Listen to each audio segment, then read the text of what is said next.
Good morning, folks. We're going to start off at spaceweatherlive.com. Hope everybody is doing well and safe. This is July 16th, 2022, and I hope our creator's keeping you well and safe. Just look at that, just from the 16th, just again today, M1.1, M.112, we had an M flare pop off, but there's more than just that. We did have our M flare yesterday, but in a sense they gave it 2 because it had a 2.89 and then 2.13, but this is what's coming off today. Over here at spaceweather.com, according to them, there are half a dozen large sunspots on the sun today, which is true. At least 2 of them, active region 3057 and active region 3058, pose a threat for strong flares. NOAA forecasters estimate a 45% chance of M-class flares and a 10% chance of X flares today on July 16th. Canyon fire, it opened up. Dark filament of magnetism whipsawed out of the sun's atmosphere on July 15th. Carving a gigantic canyon of fire, which we have seen before. NASA Solar Dynamic Observatory recorded the eruption. The walls of the canyon were 25,000 kilometers high and more than 10 times as long.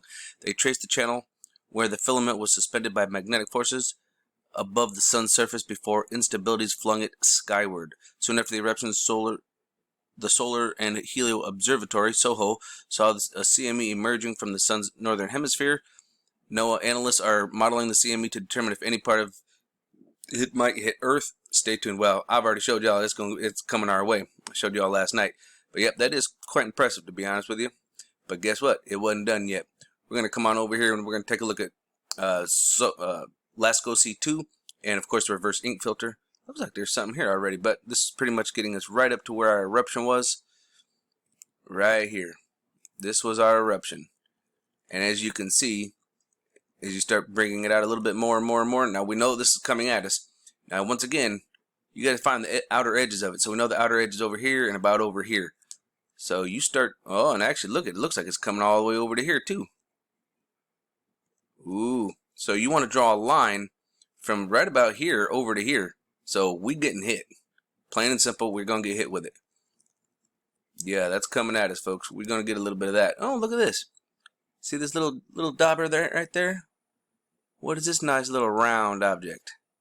Come on over here and look at that.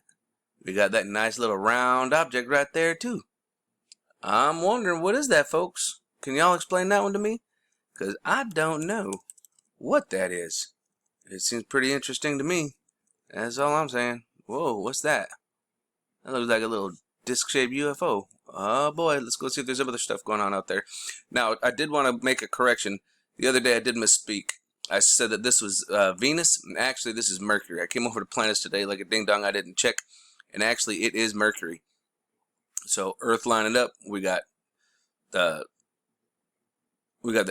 stereo ahead, which is right about over to here. So this is what we're looking at for Mercury. It used to be out here at about a 45-degree angle, a little bit further out, but now it's closer to Earth. So that's Mercury that we're seeing, folks. But here's something else to take into consideration. Look at this. We got Pluto, Saturn, and Neptune are in retrograde, for those of you who follow the energies. But even more interesting, as we come over here, and Jupiter goes into retrograde, along with Neptune, Saturn, and Pluto. But check this out. We keep on going. Look at this lineup.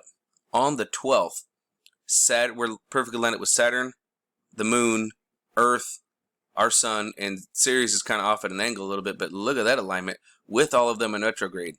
Add these up. 8, 9, 10, 11, 12, 13, 14, 15, 16, 17. If anybody knows anything about the number 17, something significant could go down on August 12th.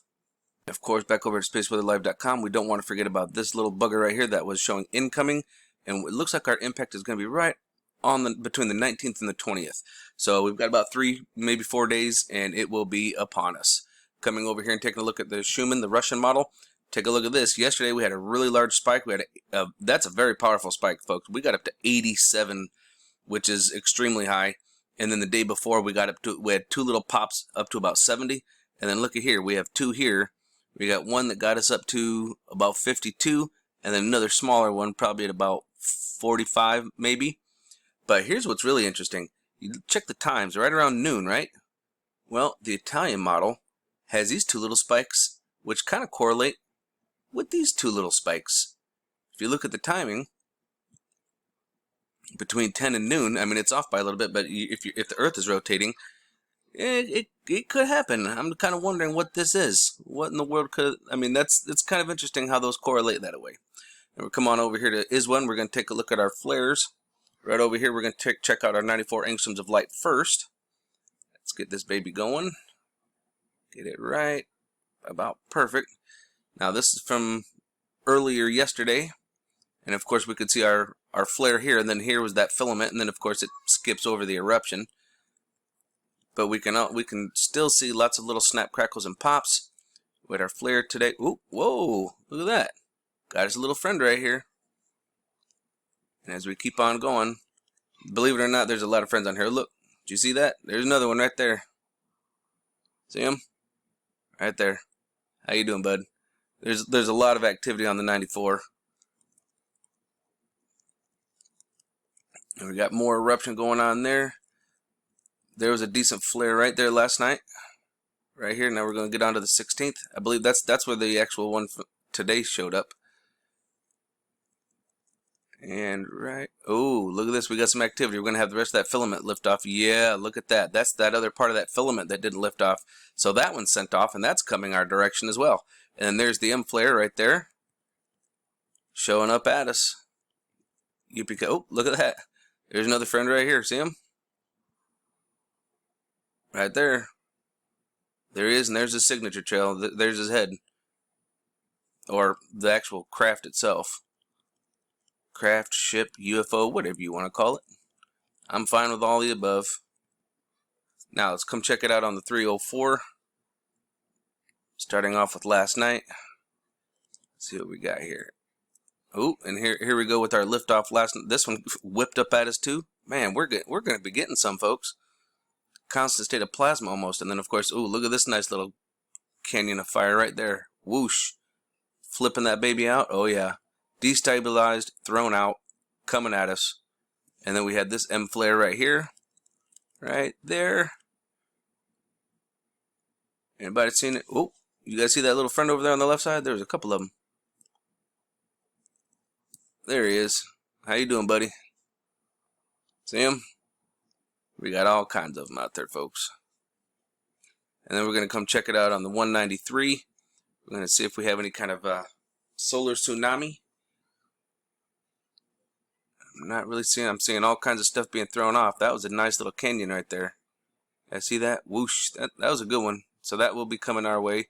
Now the other interesting thing to look at here is we've got a couple coronal holes. I mean, we have this one that was showing and then it kind of tightened up.